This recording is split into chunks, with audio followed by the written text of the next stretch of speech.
मेरा वज़न था तब 80 किलो के करीबन, 80 से भी ज़्यादा। मेरे घर पे बहुत दिक्कतें हैं, जैसे मेरे पापा एक कैश वैन चलाते हैं और मेरा एजुकेशन लोन उतारने के लिए हमने घर बेचा। मेरे पापा ने घर बेच के एजुकेशन लोन दिया बीटेक का।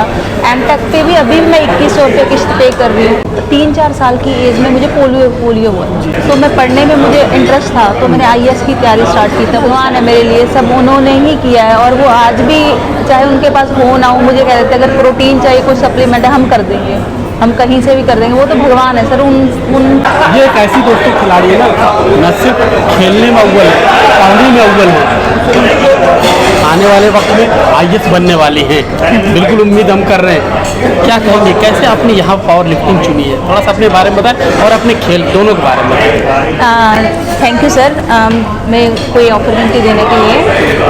मैंने बीटेक की पहले, और बीटेक करने के बाद मैंने गेट क्वालिफाई किया। उसके बाद मुझे एमटेक में एडमिशन मिली, Kerala national institution of technology, वहाँ पे मुझे एडमिशन मिली। और उसके जब मैं वो कर रही थी तो मुझे मेरा वज़न था तब 80 किलो के करीबन, 80 से भी ज़्यादा था। तो मेरे बैक में नर्व प्रेस हुई और मेरा बैलेंस जाने लगा, जो मेरी सही वाला पैर उसका भी। तो मुझे प्लेसमेंट में अटेंड नहीं कर पाई और मुझे अचानक घर वापस आना पड़ा। तो घर वापस आने के बाद मुझे डॉक्टर ने एडवाइस किया कि मैं भी कोई जॉब के लिए ना जाऊं और मुझे बेड रेस्ट करने को बोला। तो उस दौरान मेरे पास काफ़ी समय था, तो मैं पढ़ने में मुझे इंटरेस्ट था, तो मैंने IAS की तैयारी स्टार्ट की तब उस टाइम। और जब मैं और मैं वज़न भी कम कर रही थी अपना, एक अच्छा डाइट प्लान फॉलो करके। तो मैंने उस टाइम में न्यूज़पेपर IAS के लिए, जिसका पता ही हमें रेगुलर न्यूज़पेपर से रखना पड़ता है टच। तो मुझे न्यूज़पेपर में एक मैंने न्यूज़ पढ़ी कि कोई पैरा गेम्स और 19 मेडल आए थे हमारे। तो तब मुझे पता चला कि पैरा गेम्स भी कोई गेम्स होती हैं, तभी ही मुझे पता चला एक्चुअली। तो तब मैंने सर्च किया कि मैं कौन सी गेम मैं खुद कर सकती हूँ। तो जब मैंने सर्च किया तो मुझे नहीं पता, बाई चांस मुझे नॉलेज नहीं थी, पावर लिफ्टिंग का पता चला।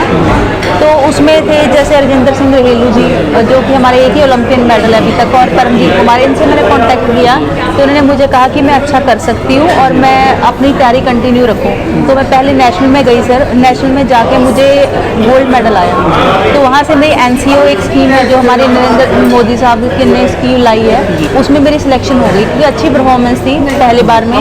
तो मैं साई चली गई गांधीनगर, और वहाँ पे मुझे हमारे चेयरमैन साहब JP सर मिले। उन्होंने कहा कि अगर मैं अच्छा आगे परफॉर्म करूँगी तो मुझे आगे भी अच्छा मौका मिलेगा। तो सेकंड नेशनल में मैंने और बेहतर परफॉर्मेंस देते हुए मैंने गोल्ड हासिल किया।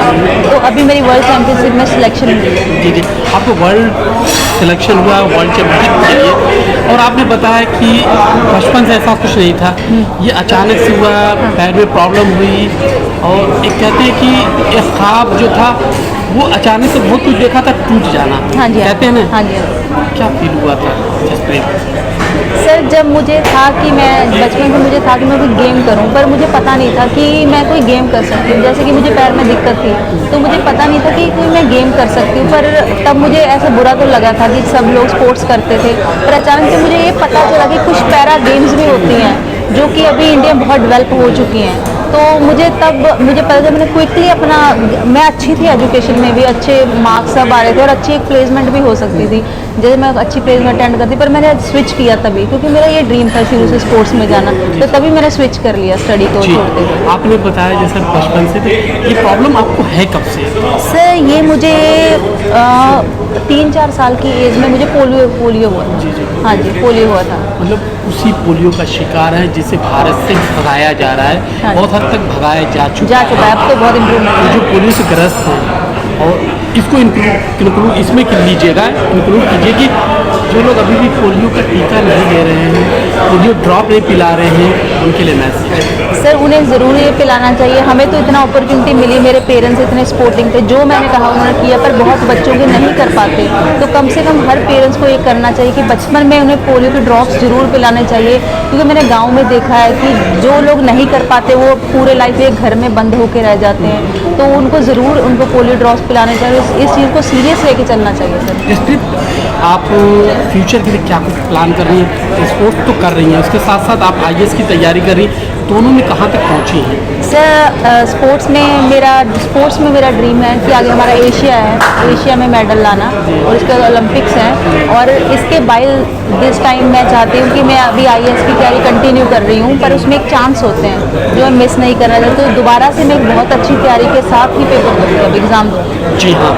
अब 2 सवाल और पूछूंगा। पहले तो एक मैसेज उन वालिदैन, उन माता पिता को जो अपने बच्चों को आगे नहीं जाने देते खेलों में, खासकर लड़कियों के लिए अभी भी ये कल्चर है, हालांकि बहुत हद तक कम हुआ है, उनके लिए क्या मैसेज? सर माँ बाप का डरना भी जायज़ है, क्योंकि बच्चों को जब बाहर भेजते हैं ज़रूर वो देखते हैं कि हम TV में देखते हैं ऐसा माहौल होता है, पर अगर हम घर पे बंद करके रखेंगे तभी भी हमें कुछ पता नहीं चलेगा। जब हम घर से बाहर निकलते हैं, वो बच्चों को बाहर भेजें, उनको वो बच्चे खुद ऑब्जर्व कर सकते हैं, वो उनको सेल्फ डिपेंडेंट बनाएं। अगर हम घर से बाहर आके, हमारे माँ बाप ने इतना हमें सपोर्ट किया, अगर हम हर चीज़ में एडजस्ट कर सकते हैं वो तो कर ही सकते हैं, उनको बहुत ज़रूर मौका देना चाहिए जी। बच्चों को। हाँ जी। हर किसी के लाइफ में जसप्रीत संघर्ष के दिन आते हैं, उतार चढ़ाव आता है, कोई संघर्ष से शिखर तक पहुंचता है, कोई संघर्ष करते हुए हार जाता है, थक जाता है। कभी जसप्रीत की लाइफ में ऐसा वक्त है, कभी लगा हो नहीं अब नहीं हो पाएगा, छोड़ देना चाहिए, ऐसा कुछ हुआ है?